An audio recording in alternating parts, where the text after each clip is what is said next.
Seguimos com o nosso aprofundamento sobre o relatório de síntese da primeira sessão da Assembleia Sinodal e no programa de hoje nos dedicamos ao capítulo 11, Diáconos e Presbíteros em uma Igreja Sinodal.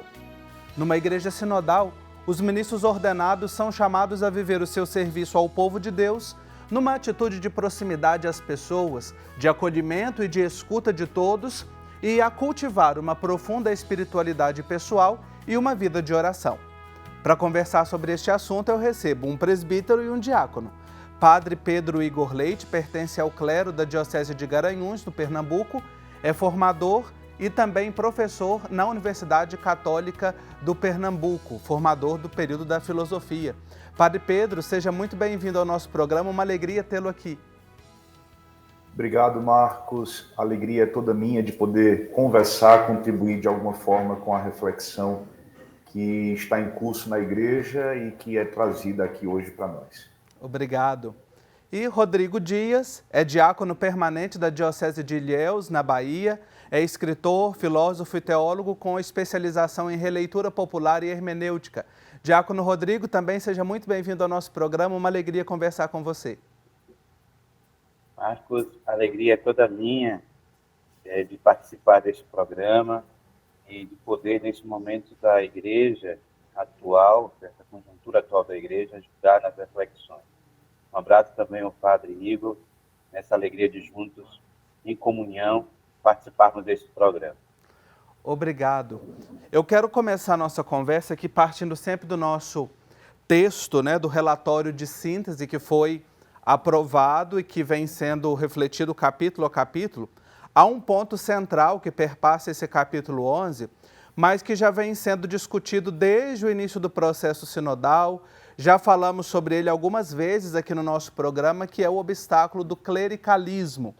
E aqui no texto, Padre Pedro, ele aparece identificado como uma má compreensão da vocação divina e um estilo de poder mundano. Gostaria de começar conversando com você que passos precisam ser dados para a superação do clericalismo e uma cultura de corresponsabilidade, uma vez que aqui também nos chama a repensar o exercício da autoridade.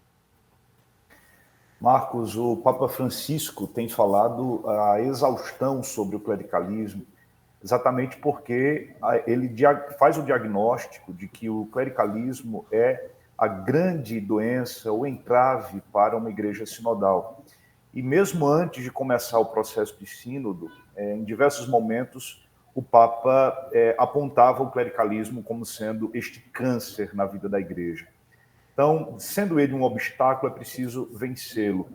E eu penso que o ponto de partida seja na compreensão da nossa vocação, seja ela a vocação primeira batismal, compreender o que significa ser batizado, o que significa ser discípulo missionário, e posteriormente nas vocações específicas, então compreender a natureza mesma desta vocação. Falando para a vocação presbiteral, eu penso que, em primeiro lugar, compreender a vocação do presbítero como uma vocação ao presbitério já nos ajuda a entender que esta vocação ela deve ser fundamentalmente aberta à sinodalidade e à comunhão. Isso porque há uma diferença significativa entre ser presbítero e ser sacerdote, no sentido de que presbítero é aquele que é aberto a um conjunto, é aberto inclusive à função cultica, mas não somente, é aberto às relações do presbitério, à comunhão com o bispo, à comunhão com o povo santo de Deus.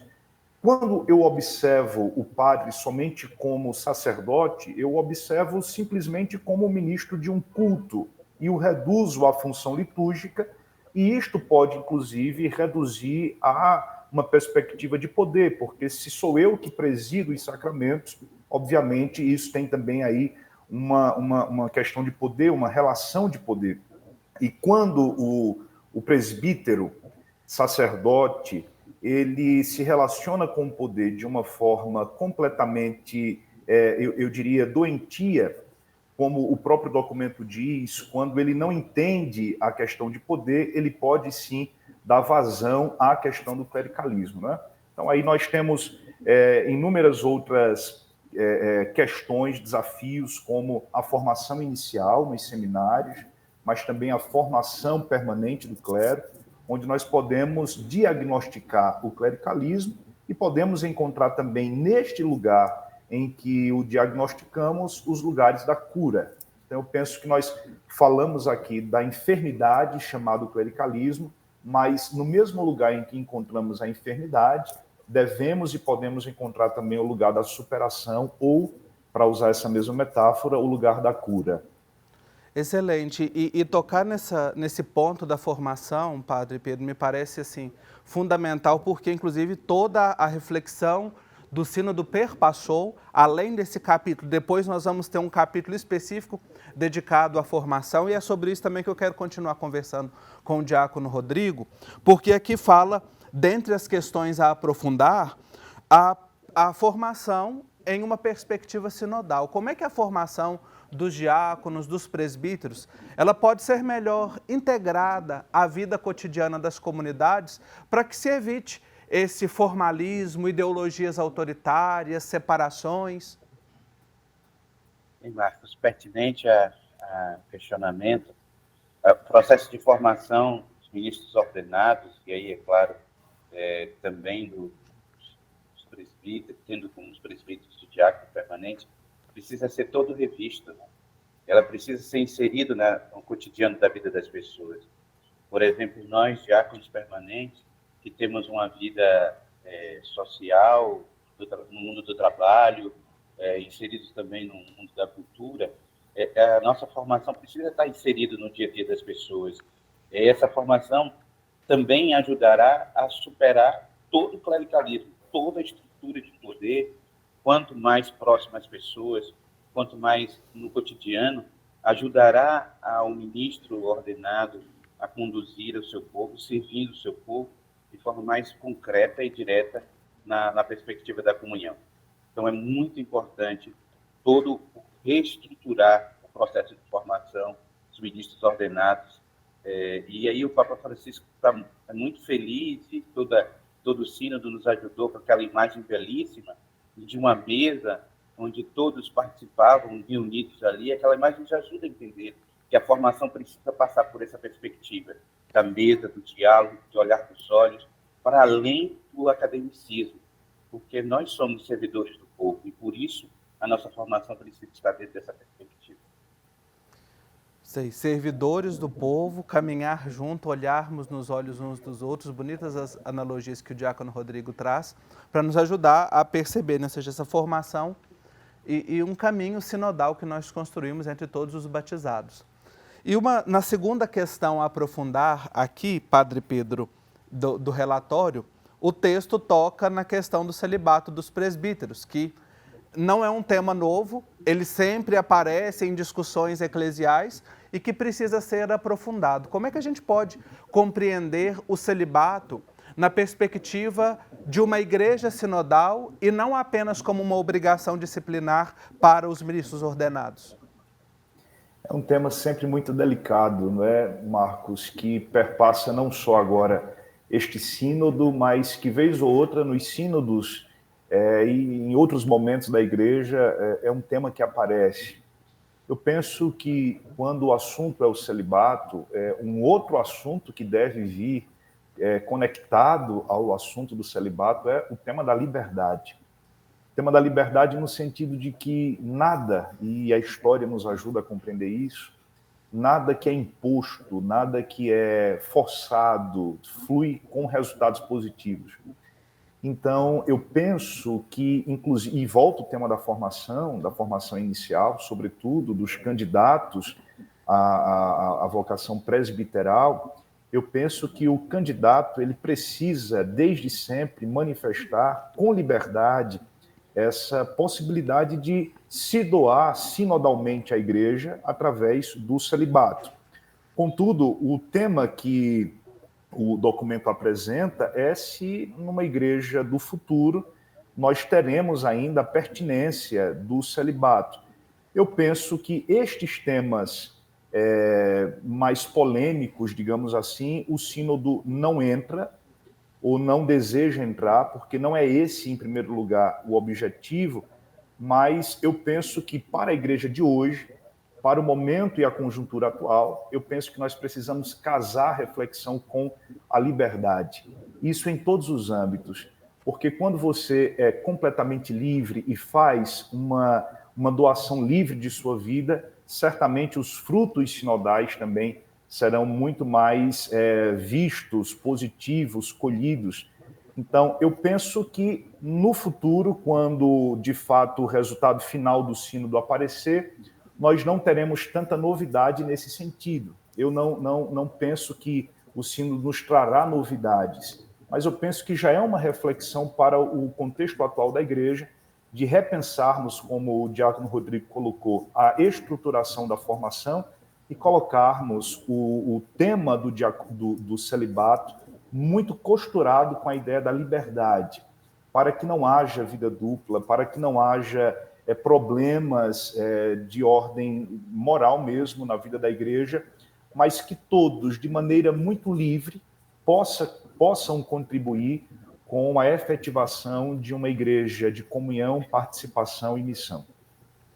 Maravilha, que bonito abraçar, ser livre para abraçar este dom não como um peso, não como um fardo, mas para servir com alegria, testemunhar a profecia com formação a Cristo, como também diz o nosso texto aqui do relatório de síntese. Estou conversando sobre diáconos e presbíteros numa igreja sinodal com o padre Pedro Igor Leite e com o diácono Rodrigo Dias. Nós vamos fazer um intervalo muito rapidinho e já a gente vai continuar essa conversa. Eu espero você. Já voltamos com o nosso Igreja Sinodal. Obrigado a você que nos acompanha e eu convido você a conferir todas as reflexões que nós temos feito em torno aqui do relatório de síntese. Elas estão no nosso canal no YouTube, basta você procurar @Igreja Sinodal e conferir todos os temas que nós já trabalhamos nesta etapa, mas também desde o início do programa, refletindo sobre a Assembleia Eclesial, sobre o documento preparatório para o sínodo e muitas reflexões que vão ajudar você a crescer como cristão, como batizado e batizada, na perspectiva de uma igreja sinodal. Nós terminamos o bloco falando sobre esse ponto do celibato, que o padre Pedro refletiu com a gente de forma tão bonita, a olhá-lo como expressão de liberdade, abraçá-lo como liberdade. E agora eu trago novamente o diácono Rodrigo, porque 3 das propostas aqui do texto chamam a olhar para o ministério diaconal, fazendo uma avaliação no pós-Vaticano II e chamando a uma compreensão mais ampliada da sua compreensão. Possivelmente você já viu aí na sua comunidade, talvez exista na sua diocese, os diáconos permanentes e não somente os diáconos transitórios que estão se preparando para receber o ministério da ordem no 2º grau, como presbíteros. Diácono Rodrigo, como é que nós podemos compreender o diaconado na perspectiva da Igreja Sinodal Missionária? Eu penso que é uma grande alegria para a Igreja esse ministério do diaconato na vida do povo de Deus, na vida da Igreja. Né? É um grau do ministério da ordem e não um degrau, que muitas vezes é compreendido como se fosse um degrau. E o documento, o relatório fala disso, né? Compreender para além dessa palavra da permanência e do transitório, né? Compreender como vocação específica de homens que querem servir, de pessoas que querem servir a igreja. Né? Então, a primeira coisa é isso.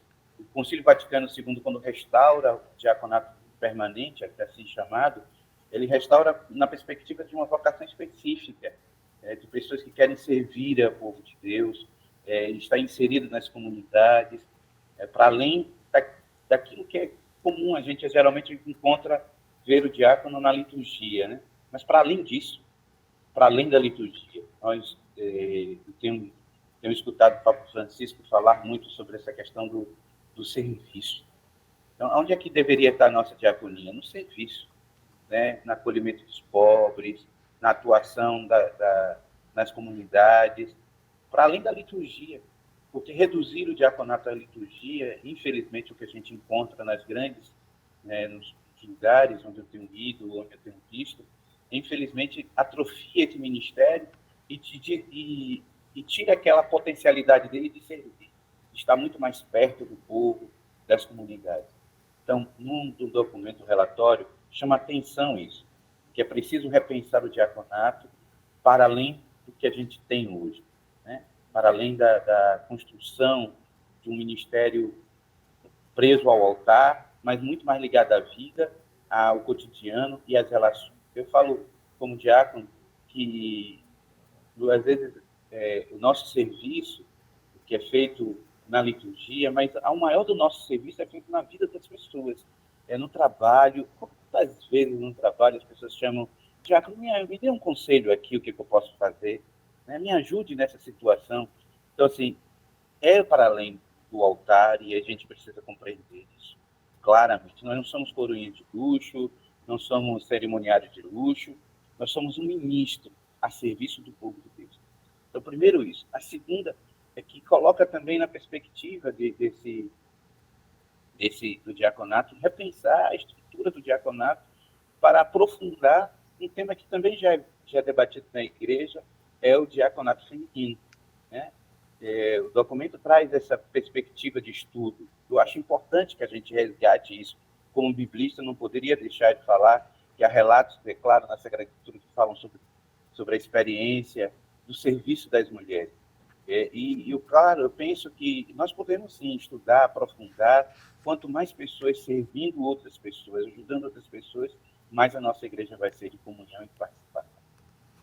Esse ponto que o diácono Rodrigo traz, muito pertinente, né, de pensar a formação ao ministério diaconal de maneira integral, né, e conectar do altar, da mesa do altar para a mesa das famílias, das pessoas, ou seja, não restringir apenas a dimensão do culto, como também o padre Pedro falava no bloco anterior, né? Não reduzir o ministério ordenado apenas à dimensão sacerdotal, a do culto, a dimensão litúrgica. E essa questão do diaconado feminino que o diácono Rodrigo traz, que aparece aqui nesse capítulo, também como aparece no capítulo dedicado às mulheres, que nós já refletimos aqui também, que você pode conferir. Padre Pedro, quero trazer para você também uma pergunta na mesma linha do que estava falando o diácono Rodrigo, mas agora pensando, ainda mais você como formador, né? De que maneira a formação para o ministério ordenado ela pode ser revisada à luz da perspectiva de uma igreja sinodal missionária? Muito interessante, Marcos, o que o diácono traz, e essa é uma preocupação nossa a partir do que Francisco tem colocado, tem posto à igreja. É um desafio gigantesco a formação dos presbíteros hoje, não só pela questão do universo das emoções, da subjetividade que aparece com força em cada candidato e no contexto geral dos seminários, mas eu acho que grita para nós essa realidade de que estamos num contexto de fechamento absoluto, no contexto de um neoconservadorismo que tem assustado gradativamente aqueles que, com uma lucidez, pensam a reflexão da igreja e, de certa maneira, assusta o povo de Deus. Então, eu penso que nós deveríamos, em primeiríssimo lugar, colocar como ordem do dia em cada seminário, e o documento já nos aponta para isso, a proximidade com o povo de Deus. A proximidade, e Francisco gosta de usar a expressão em castelhano, né? A cercania com o povo de Deus, no sentido de dizer que os padres que nós queremos, os padres que a igreja precisam, não são os padres que estão circulando no entorno do altar somente, mas, como você já introduziu, perceber que o mundo como um todo, a história como um todo, as nossas relações, de maneira geral, formam também um altar, o altar da vida. E nós estamos, de certa maneira, preparando, e eu me coloco nisso, porque é uma coisa estrutural, de certa maneira nós vamos preparando pessoas que são ótimas para responderem à missa, para cantarem a liturgia, para estarem naquele universo, mas saindo dali são difíceis de se relacionar, de ter contato, de encontrar. São ótimos para decorarem a fórmula da missa, e eu me coloco nisso, porque eu também, eu tenho 8 anos de padre e não estou longe dessa geração, mas no contato com o bispo diocesano a gente falha, sofre. No contato com os irmãos do presbitério, falha, sofre. No contato com o pessoal do conselho de administração da paróquia, o conselho pastoral da paróquia, enfim. Em síntese, o que eu estou dizendo é que nós precisamos colocar na pauta da formação a questão da humanidade, da humanização, da proximidade. Isso porque nós estamos num tempo onde a fragilidade emocional, ela grita, e porque grita nós precisamos, como Paulo VI já nos dizia, nós precisamos ser especialistas em humanidade, né? Então, eu acredito e estou torcendo para isso, que após a experiência de sínodo, muitas luzes concretas e efetivas apareçam para a formação não só inicial, mas permanente, para que a gente possa compreender exatamente que, no próprio termo, na própria nomenclatura de diácono e na própria nomenclatura de presbítero, já há aí uma questão sinodal, porque não existe diácono para si, todo diácono é um servidor, é aquele que serve, seja ele permanente ou transitório. Gostei demais quando o documento coloca essa relação dos termos transitório e permanente, exatamente para a gente compreender como, para a gente se compreender desde o batismo como diáconos, porque o somos, e também o presbítero, na sua categoria, na sua nomenclatura, já é uma pessoa que é compreendida como aquele que serve, como aquele que faz parte de um presbitério, né? E na própria lógica de presbitério há uma lógica sinodal. Então, só para concluir, só para dizer que eu penso que a nossa formação precisa incluir essa humanização. Por mais que haja uma dimensão humano-afetiva na formação, esta dimensão humano-afetiva não pode se reduzir à questão da sexualidade, simplesmente, daquilo que pode e não pode, mas do nosso trato com as pessoas, da nossa relação, do corpo a corpo, do olhar no olho dos outros. Eu penso que é um caminho.